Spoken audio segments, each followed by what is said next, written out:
Você, homem de Deus, fuja de tudo isso. 1 Timóteo capítulo 6, versículo 11. É muito natural adjetivar alguém.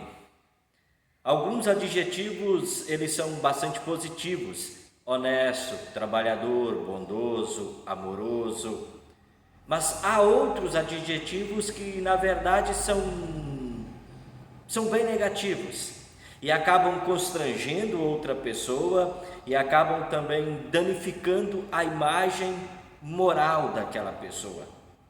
Adjetivar alguém é imprimir um conceito a respeito da sua personalidade. O apóstolo Paulo, na sua carta, a primeira carta dele, que ele escreveu para Timóteo, o apóstolo ele busca orientar a respeito do ministério ao qual Timóteo teria que exercer na cidade de Éfeso. E dentro desta carta, o apóstolo Paulo ele dá um adjetivo todo especial para a pessoa de Timóteo. Paulo escreve: homem de Deus.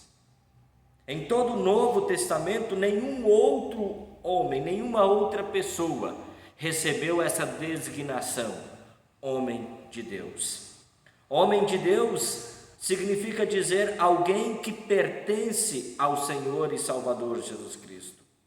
Homem de Deus destaca também a responsabilidade a qual Timóteo tinha agora no exercício do ministério, no exercício da proclamação da palavra. Homem de Deus é um adjetivo que visa destacar alguém que está atuando, alguém que está trabalhando numa causa que não é a sua própria causa. Homem de Deus é cuidar de algo que não lhe pertence, mas é cuidar de algo que precisa de muito zelo, muito carinho e muita dedicação. Paulo, bem como Timóteo, eles eram exímios conhecedores do Antigo Testamento, a Escritura Sagrada daquela época. E sendo assim, ao ser descrito como homem de Deus, tanto Timóteo sabia ao que Paulo se referia, e bem como Paulo também sabia o que queria se referir ao dizer esse adjetivo para Timóteo. Aliás, nos convém fazer um parênteses e tentar refletir um pouco sobre essa expressão, homem de Deus. Moisés, o primeiro grande profeta do povo de Deus, Moisés ele também é o primeiro a ser descrito ou ser designado como homem de Deus. Aquele anjo, o anjo que apareceu para Manoá, para a esposa de Manoá, na verdade, para dizer a ela que ela seria mãe de Sansão. O profeta que trouxe uma mensagem para Eli, dizendo para Eli sobre o juízo de Deus sobre toda a sua família. Teve um outro profeta, o profeta que levou a palavra de Deus para Jeroboão, dizendo que ele seria substituído e julgado. Também temos um outro que foi designado como homem de Deus, o profeta que enfrentou Amazias, que caiu no grave pecado da idolatria. Os profetas, todos aqueles que pertencem a Deus e que representam a Deus na proclamação da sua palavra. Gigad-Elias, ele também na época do profeta Jeremias foi designado como sendo homem de Deus. Homem de Deus, podemos citar também Davi, podemos citar Elias e Eliseu, podemos citar também Semaías, que profetizou contra Roboão, e podemos também citar Samuel, um homem que falava a verdade. Quando Paulo escreve na sua primeira carta, e ele dá esse adjetivo tão peculiar para Timóteo, homem de Deus, Paulo está dizendo: além de você, Timóteo, pertencer a Deus, porque homem de Deus significa isso, além de você ter toda uma responsabilidade no ministério, porque homem de Deus também significa isso, o apóstolo Paulo aqui está fazendo uma diferenciação. Ao dizer que Timóteo era homem de Deus, Paulo estava dizendo: você é diferente dos falsos mestres. É isso mesmo, você é diferente dos falsos mestres. As referências do Antigo Testamento, as quais nós ouvimos anteriormente de maneira resumida, São referências que nos fazem concluir que o homem de Deus é um mensageiro que fala em nome de Deus. O homem de Deus é um proclamador. O homem de Deus, ele transmite um recado que não é o seu recado. Não é o recado que eu quero dar da minha pessoa para você, mas é o recado que o homem de Deus dá da parte de Deus para a pessoa a quem Deus quer que esse recado seja dado. Nesse sentido, nos convém lembrar das palavras do apóstolo Pedro, que na sua segunda carta, capítulo 1, versículo 21, escreveu assim: nenhuma mensagem profética veio da vontade humana, mas as pessoas eram guiadas pelo Espírito Santo quando anunciavam a mensagem que vinha de Deus. Homem de Deus é proclamador. Homem de Deus fala uma palavra que não é a sua palavra, mas é a palavra de Deus direcionada para os seus de uma forma clara, pura e simples. Homens de Deus, autores das Escrituras Sagradas, eles nos deixaram a palavra de Deus, o recado de Deus, e por esta palavra, como bem escreveu o apóstolo Paulo na segunda carta a Timóteo, capítulo 3, versículos 16 e 17, por esta palavra, o recado de Deus, palavra que é útil para ensinar a verdade, palavra que é útil para condenar o erro, palavra que é útil para corrigir as faltas, palavra que é útil para ensinar como viver. Por esta palavra útil, por esta palavra que é o recado de Deus, nos deixado aqui neste mundo por homens de Deus, esta palavra, ela tem um objetivo. Qual? Fazer com que o servo de Deus, fazer com que o homem de Deus seja preparado, esteja preparado para continuar a obra que não é obra do homem de Deus, mas que é obra do próprio Deus. Deus sempre teve mensageiros, Deus sempre teve profetas, Deus sempre teve proclamadores. Deus continua tendo profetas, Deus continua tendo pregadores, Deus continua tendo profetas, pregadores, proclamadores. E esses homens são levantados, esses homens são chamados, esses homens são enviados para transmitir um recado, mas não recado deles, mas recado do próprio Deus. Aquela velha frase, eu recebi uma revelação, sim, está na palavra. Além disso, nós precisamos tratar talvez como um sonho, talvez precisamos tratar como alguma outra coisa, mas o recado de Deus está nas Santas Escrituras. E o objetivo de Deus, ao transmitir o seu recado por homens que são de Deus, vindo da Sagrada Escritura, o objetivo é que as pessoas creiam e assim sejam salvas. Homem de Deus, separado, chamado para uma missão especial. No entanto, todo e qualquer homem de Deus, todo e qualquer homem de Deus tem um inimigo em comum. E hoje eu não falo do diabo, hoje eu falo dos servos do diabo. Todo homem de Deus tem um inimigo em comum: falsos mestres. Por 3 ocasiões, na primeira carta de Paulo a Timóteo, por 3 ocasiões, Paulo, na carta a Timóteo, ele exorta Timóteo a resistir os falsos mestres. Os falsos mestres, eles são como uma árvore que tem uma raiz em comum. Os falsos mestres, eles tinham como arma para enganar as pessoas lendas, ou seja, eles falavam coisas das quais eles não sabiam e não entendiam. Os falsos mestres tinham também a hipocrisia a seu favor, eles colocam regras como sendo uma fonte de piedade, se apresentam de maneira piedosa para muitas pessoas, mas na verdade trabalham apenas com a hipocrisia. E esses homens fazem tudo isso porque eles amam o dinheiro. Porque a raiz, o que alimenta eles de fato e de verdade é a avareza. O amor ao dinheiro fazia com que falsos mestres distorcessem a mensagem, lançassem erros doutrinários, divulgassem lendas e impusessem regras como sendo sinal de piedade e de amor a Deus. Homem de Deus, fuja de tudo isso. Esse é o recado de Paulo. Homem de Deus, fuja de tudo isso. Como? Fiel é esta palavra e digna de inteira aceitação. Permaneça na palavra de Deus, de onde homens de Deus deixaram o recado de Deus para a sua vida. Homem de Deus, fuja de tudo isso. Fuja das lendas, fuja da hipocrisia, fuja da avareza. Não se deixe alimentar por esta raiz que causa tantos prejuízos e tantos danos para a igreja, bem como para muitos homens de Deus nesta vida. Homem de Deus, você não é um falso mestre. Você não é guiado por amor ao dinheiro. Por isso não se deixa conduzir pela avareza. Homem de Deus, mantenha-se fiel à fonte da maior riqueza de Deus, o contentamento. É isso mesmo, essa é a maior fonte de riqueza de Deus, o contentamento. Falsos mestres, por amor ao dinheiro, eles se desviaram da verdade, se desviaram da fé.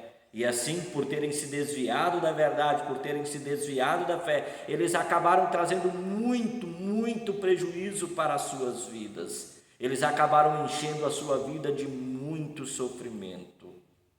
O amor ao dinheiro desviou Balaão. Judas, por amor ao dinheiro, traiu Jesus. Em Israel, falsos mestres, por amarem o dinheiro, eles foram denunciados pelo profeta Isaías como sendo cães gananciosos.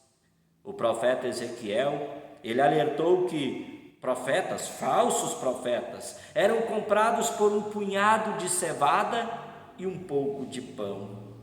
O profeta Miqueias, ele denunciou que muitos profetas profetizavam apenas por dinheiro. Se tinha dinheiro, também tinha profecia. Mas muitas dessas profecias eram lendas inventadas. Era uma falsa moralidade, uma falsa piedade. Na época do apóstolo Paulo, havia muitos que falavam palavras suaves, elogiavam as pessoas. Qual era o intuito? Apenas obter lucro, apenas algo pessoal. Pensavam mais com os seus bolsos do que de fato e de verdade com a sua cabeça. Ouviam mais o bolso do que ouviam a própria palavra de Deus. Esses falsos mestres amadores do dinheiro, aquelas pessoas que eram alimentadas pela raiz da avareza, também se infiltraram na ilha de Creta. Ilha essa a qual Paulo enviou Tito. E ao enviar Tito, o recado todo especial que o apóstolo deu para Tito foi: mantenha-se apegado à palavra fiel. A palavra de Deus, sim. A palavra de Deus, ela diz que aqueles que pregam a palavra de Deus, eles precisam viver da palavra de Deus. Eles vivem das ofertas que as pessoas, então, também oferecem em decorrência dessa palavra de Deus. Aliás, a própria palavra de Deus diz que quem prega o evangelho com muito esmero, com muito cuidado, com muito zelo, ele merece até ter um salário dobrado. Mas a exortação de Paulo quanto ao cuidado com o amor ao dinheiro visa justamente exortar o seguinte: não é o amor ao dinheiro que me leva ou que me move a pregar. Não. O que me move a pregar é o amor pelo evangelho. E eu tenho certeza que é esse evangelho que vai me sustentar, ponto final. Não é o amor ao dinheiro que me motiva, que me leva a pregar o evangelho. O que prega o evangelho trabalha tão somente entusiasmado pelo evangelho, alegre pelo evangelho. Querido amigo, querida amiga, quantos homens de Deus, por amor ao dinheiro, sendo alimentados pela raiz da avareza, já foram destruídos. O apóstolo Paulo, ele exorta: homem de Deus, cuidado com a avareza. Avareza vem de ávaros e significa desejar ardentemente. Ávaro significa querer muito. Cuidado para que o seu desejo ardente, cuidado para que aquilo que você muito quer, não destrua você e não destrua os outros. Cuidado.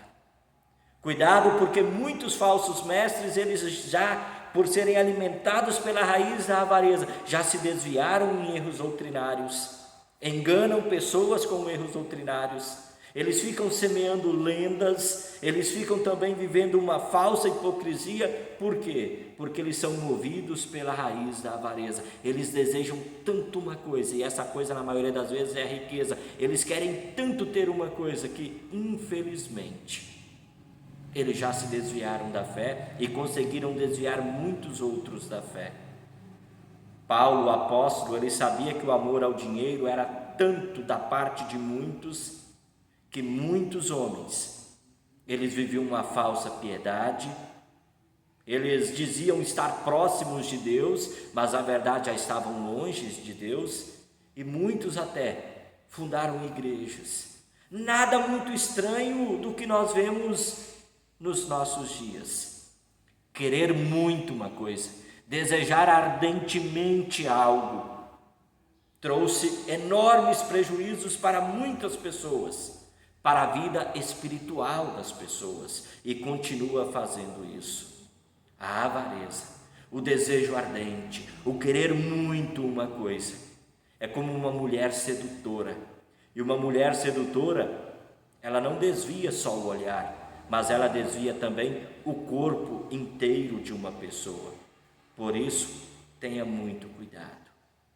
Homem de Deus, é claro, diz Paulo, é claro que a religião é uma fonte de muita riqueza, mas só para a pessoa que está contente com o que tem. Avareza, desejo ardente, querer muito uma coisa, raiz de todos os males que tem levado muitas pessoas para a destruição. Mas a palavra de Deus, a fé, ela leva as pessoas para a verdadeira riqueza que Deus oferece. E Deus tem uma fonte inesgotável de riqueza para você. A fonte disso é contentamento. Essa é a maior riqueza que Deus oferece para você. Essa é a maior riqueza que Deus oferece para mim. Contentamento. É dom de Deus. Contentamento é dom de Deus, que se refere à perspectiva de vida. Materialismo e consumismo é uma perspectiva de vida, mas é uma perspectiva de vida que impede o contentamento. Por quê? Porque essa perspectiva de vida, materialismo e consumismo, sempre me faz concluir que falta alguma coisa. Falta isso, falta aquilo, falta aquilo, falta aquilo, falta aquilo. E a pessoa se acaba, a pessoa, desenfreadamente, ela faz tudo para buscar aquilo que falta. Mas o contentamento, a riqueza de Deus, é um dom de Deus, que faz o cristão passar por seja lá qual for a situação, com muita alegria, com muita segurança e com muito bem-estar. Contentamento é a ovelha que diz: o Senhor é o meu pastor, nada me faltará. Contentamento é o apóstolo que afirma: com a força que Cristo me dá, posso enfrentar qualquer situação. Problema de saúde, problema financeiro, problema familiar. Falsos mestres, eles se apoiam nas lendas, se apoiam na hipocrisia, erros doutrinários e oferecem soluções para tudo isso, mas eles estão pensando neles mesmos. É claro, é verdade, problemas de saúde, problemas financeiros, problemas familiares, tudo isso, tira a nossa alegria, tira sim a nossa alegria, tira o brilho do nosso olhar. Mas saiba de uma coisa, a fonte da riqueza de Deus, o contentamento, nos faz passar também por esses momentos, por essas coisas ruins, chatas, nos faz passar com muita esperança e com certeza do cuidado e do amor de Deus. Porque o homem de Deus, ele vive sob a cruz, mas o homem de Deus, ele também vive na expectativa e na certeza da ressurreição. Deus te abençoe, Deus te auxilie, hoje e sempre. Porque o homem de Deus, Jesus, ele veio e morreu na cruz, E esse Jesus, ele chama a mim para ser homem de Deus, chama você para ser homem de Deus e viver na fonte da riqueza de Deus, o contentamento. Deus nos abençoe. Um forte abraço, até uma próxima oportunidade, se o Papai do Céu nos permitir. Tchau, tchau!